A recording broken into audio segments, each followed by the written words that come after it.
So I read this Substack. Substack is called Realism Confidence, and it more or less talks about how online communities like fandoms and also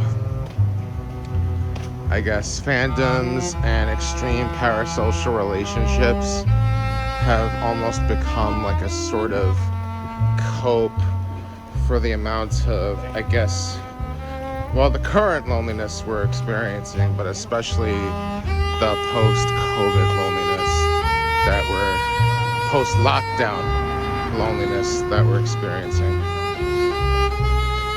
And I feel like, I'm lonely. That's the fucking point of it. I'm just fucking lonely, I guess, is what I'm saying. And I think a lot of people will admit that they have bipolar disorder. They'll admit that they have fucking depression, but they won't admit that they're fucking lonely. That's like one of the few things. Admitting you're lonely and narcissistic. All right, so it's very tempting to look at narcissism as either definitely always a biological disease or definitely always a personality flaw. But we live, capitalism consistently, Christopher Lasch said it, we live in a culture of narcissism. Capitalism consistently rewards narcissism. The online media consistently rewards narcissism. We have narcissistic communities and narcissistic societies. So it's not like you could even say, oh, I don't care, it doesn't bother me. And it's almost like somebody will do the narcissism for you. Oh yeah, well no one's gonna do that to me. I am a king, I am a queen. Yeah, better not try that shit with me. Better not try that shit with me. That's the big one. Better not try that shit with me. People know better not try that shit with me. Maybe they'll try it with you, but they won't try it with me.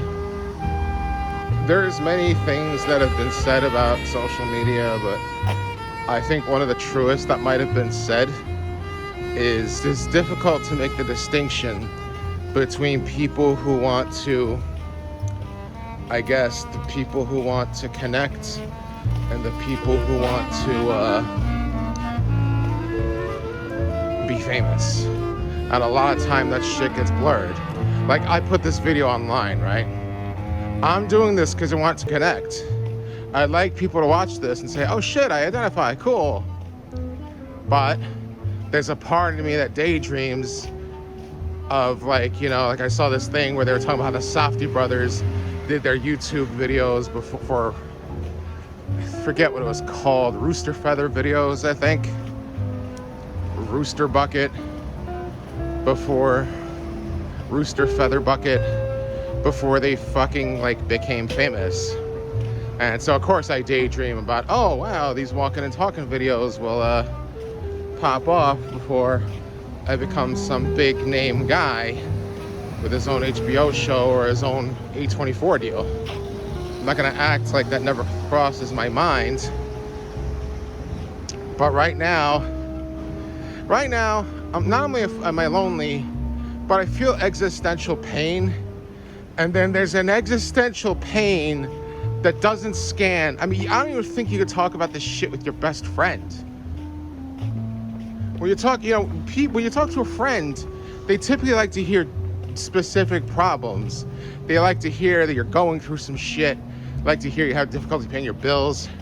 Just saying, I'm having difficulty. First of all, when you say you have difficulty connecting, they look at themselves like, wow, am I not being a good friend? And they don't want to hear that, there's nothing they can do about it, because why even bring it up then? Even the best of friendships can be very practical. So if you put this online and people can identify with it, then there's more of a, oh yeah, we're all going through the same struggle. Cool.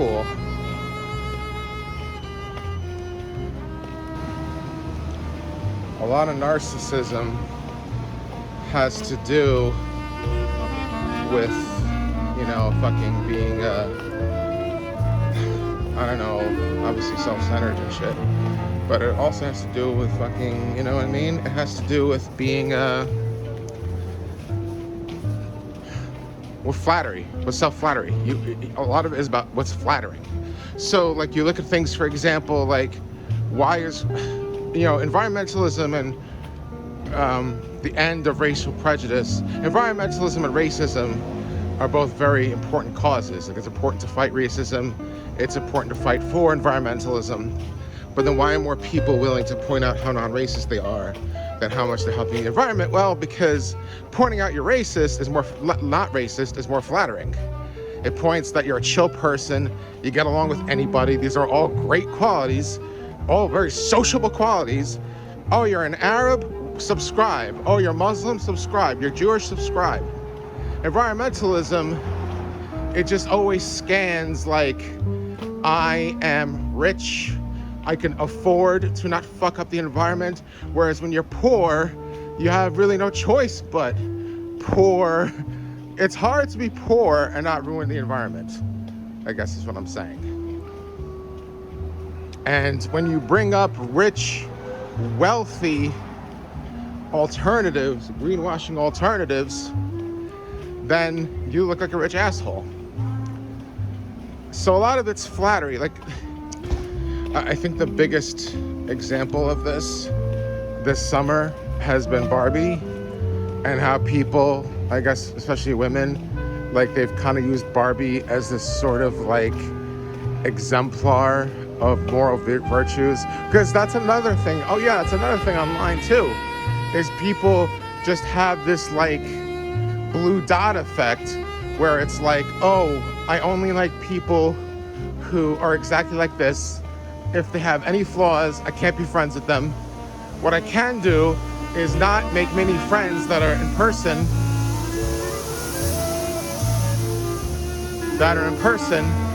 because there's too much potential for ickiness.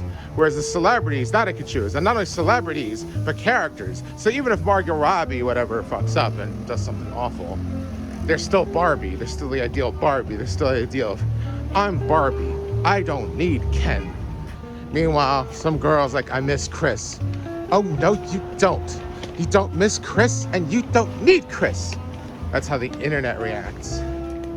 And yeah, you know what? Guess fucking what, man?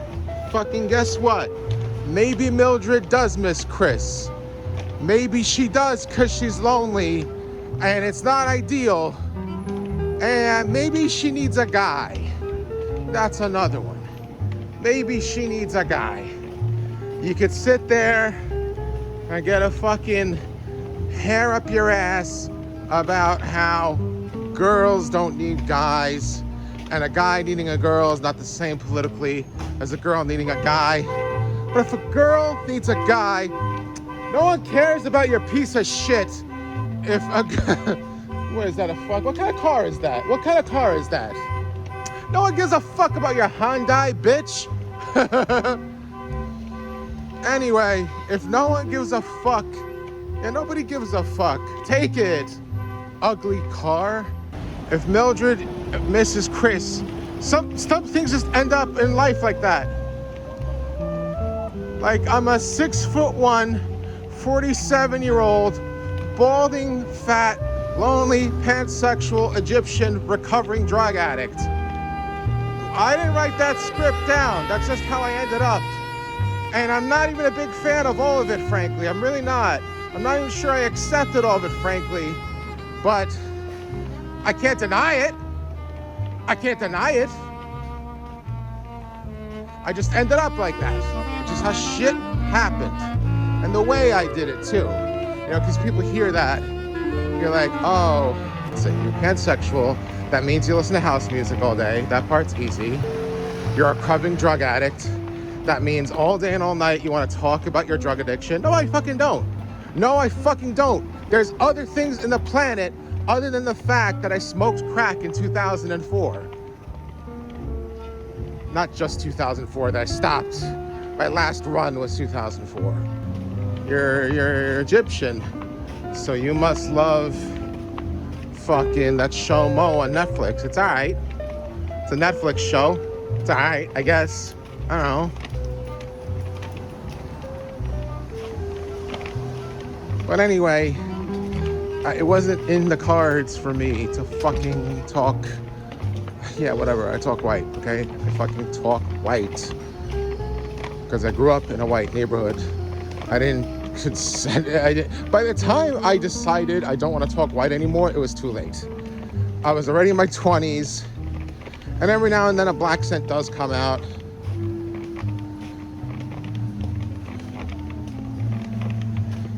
This is my mix, okay? These are the ABCs of me. Every now and then, I break out into Ebonics when I'm passionate, because I grew up in Long Island in New York, and that's how shit broke out. I do talk white, and I don't talk cool white. I don't talk hipster white. I don't talk podcast white. I talk angry fucking Travis Bickle white. I talk angry, recovering Vietnam vet with a mohawk, don't fuck with me white. That's how I talk. And then the only thing I think I retained from all those years of rich Egyptian Arab culture is the rage. The biblical Islamic rage. That's what I inherited.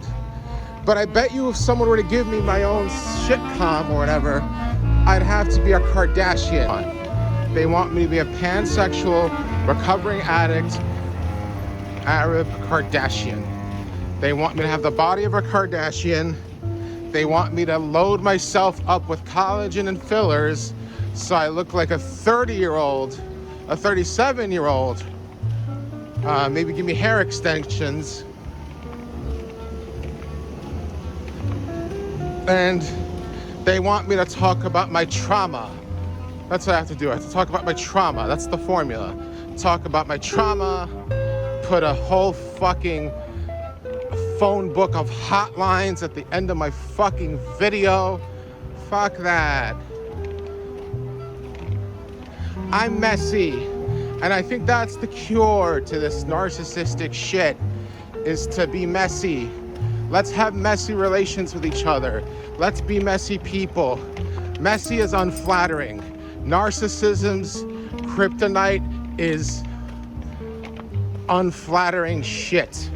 Shit that's flattery makes narcissism grow. Unflattering shit shrinks the fuck out of narcissism. Unflattering light. Unflattering light. That's how you take down narcissism. Show yourself in an unflattering light. Like maybe the next time your Hyundai's alarm goes off, turn it off in front of the camera.